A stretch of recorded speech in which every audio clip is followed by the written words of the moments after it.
satu tadi membasuhi yang atas, yang nomor 3 tadi membasuhi yang bawah. Baru nanti di terlentangkan, baru nanti disiram dengan air daun bidara yang dicampur sabun. Itu nggih. Nanti dibersihkan dengan kita berempat dengan memakai sarung tangan. Ya, kemarin nggak selap jadi sarung tangan. Maaf, sarung tangan. Kemudian dibersihkan dengan daun bidara atau sabun. Setelah itu diguyur dengan air kapur barus.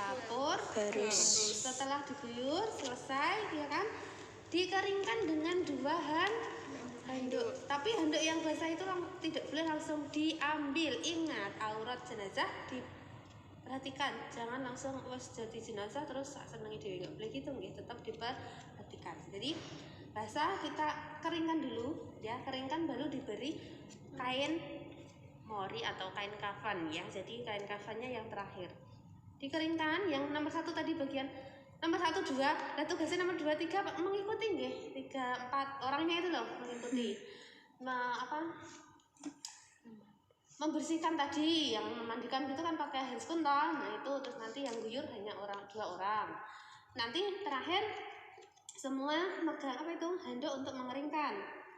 Yang handuk basah itu nanti diambil ketika sudah diberikan kain bersih, ya. Jadi nanti tetap diperhatikan untuk aurat atau di bagian kelamin dari jenazah.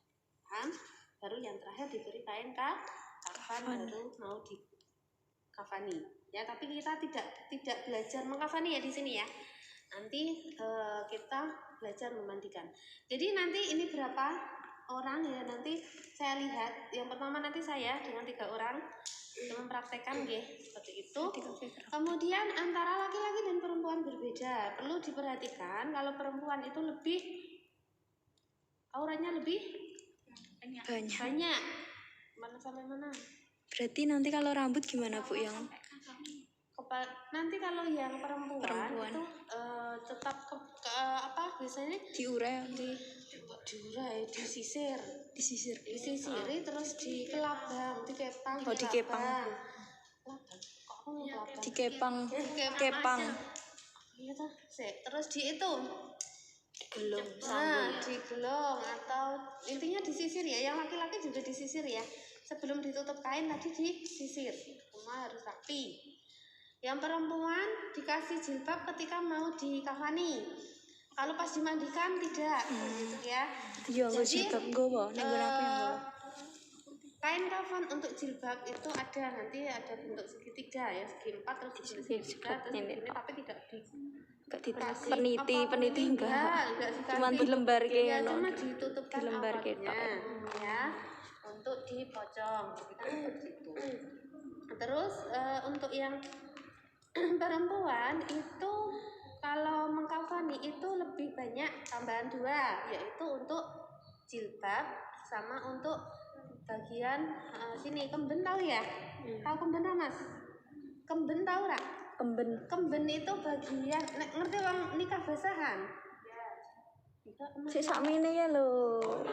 Menutupi bagian dada, ya, jadi kemben namanya di situ. Nanti lebih banyak. Jadi ada berapa lapis kalau perempuan? 7, kalau laki-laki 5. Kan enak jilbab. Karena ada jilbabnya sama kembennya tambah 2. Kalau yang laki-laki 5.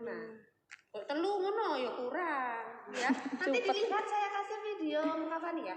Jadi nanti biar tahu ilmu seperti ini dan sebagainya. Doanya juga ada doa doa untuk mayat laki-laki maupun perempuan. Itu paham? Itu, ya. Jadi nanti kita gunakan kapur barus untuk apa sih? Kok nganggo kapur barus, Mbak? Nek awet dhewe terus enggak nganggo. Ben awet. Nah, awet ya, untuk memberi wangi. Ya. Wangi, ya. Tapi kalau kita kan pakai sabun wangi toh. Enek kopi kan ya, Itu ya, untuk memberi wangi. Kemudian yang bidara juga mungkin ada fungsinya gitu, ya, kan sudah meninggal, ya. Jadi untuk membersihkan. Kemudian ingat ketika memandikan jenazah itu harus di ruang tertutup. Tertutup maksudnya di sini apa? Harus jaga privasi. Biasanya ada tirai, orang tirai enggak? Oh, apa tirai sih? Bisa di nendi maksudnya iya kan tirai. Jadi di kotak itu nanti di situ ada memandikan gitu ya. Kemudian airnya secukupnya dialirkan, kemudian Dikeringkan sih lagi disisir. dikeringkan dalam, tidak menggunakan ya gitu ya kalau perempuan. Mohon maaf ya bahasanya dalaman gitu intinya. Jadi dan sebagainya ya. Jadi ketika memandikan itu juga tadi kalau laki-laki perempuan kan beda. Nek laki-laki kan rambutnya wis pendek jadi disisir. Tapi kalau perempuan tadi pokoknya intinya tidak ada apa sih mbak karet, digonali loh, terus gonali rambut itu semua kuciran kayak gitu ya. Jadi boleh dikepang, boleh di pakai handuk di kalau gigi palsu gitu gimana? Kan kemarin sudah diambil. Oh iya. Waktu perawatan, ya kan diambil gitu ya. Jadi waktu memandikan seperti itu. Waktu perawatan jenazah kan gigi palsu diambil. Kalau di rumah gitu ya ambil apa? Gigi palsunya diambil. Enggak biasa diambil. Bisa loh. kan copotan. Itu kan cuma kan copotan diambil terus disikat. Kayak itu loh, pernah kayak berapa tahun gitu bisa itu. Nanti kan kemarin orang ngelepas perawatan jenazah. Beda kelompok. Ngelu gimana? Ikut. Nah saya sampaikan mutiara. Biasa nanti dicopot. Saya semua yang ada di dalam tubuh itu diambil behel ya kan. Ketika di rumah itu kan semua dalam orang meninggal kan itu tidak langsung cepat dimandikan enggak, tapi ditunggu dulu itu emang meninggal atau enggak. Udah.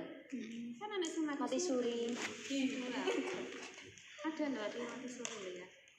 Dikira cuma meninggal hidup lagi gitu ada ya. Jadi ditunggu beberapa saat ya, apakah diperiksa dulu pupilnya bagaimana, pupilnya mengecil atau membesar ketika meninggal. Meter apa mbak? Pupil tahu ya? Ini bahasanya mengecil dan membesar. Membesar atau mengecil kalau meninggal? Kecil, tidak. Kemudian ada nafas, tidak ada nadi, dikatakan meninggal? Belum. Ada nadi, tidak ada nafas, orang bekam tapi nadi isi, dikatakan meninggal? Belum. Dikatakan meninggal ketika tidak ada nafas, tidak ada nadi. Itu perlu di RJP dulu, resusitasi jantung paru. Pernah melihat ini? Apakah itu berhasil bisa mengembalikan nafas nadi tadi ya? Tapi ternyata ketika ini sudah sudah meninggal. Kalau tadi nafas nggak ada, nadi ada, RJP. Nafas ada, nadi nggak ada, RJP, supaya dua-duanya ada biar hidup. Itu ya bantuan hidup dasar BHD. Tetapi kalau ternyata nadi sudah nggak ada, sudah nggak ada nafas, ya kan? Dikatakan sudah meninggal, jadi tidak langsung kayak gitu. Ketika di rumah ada menggunakan gigi palsu, ya kan? Apa itu?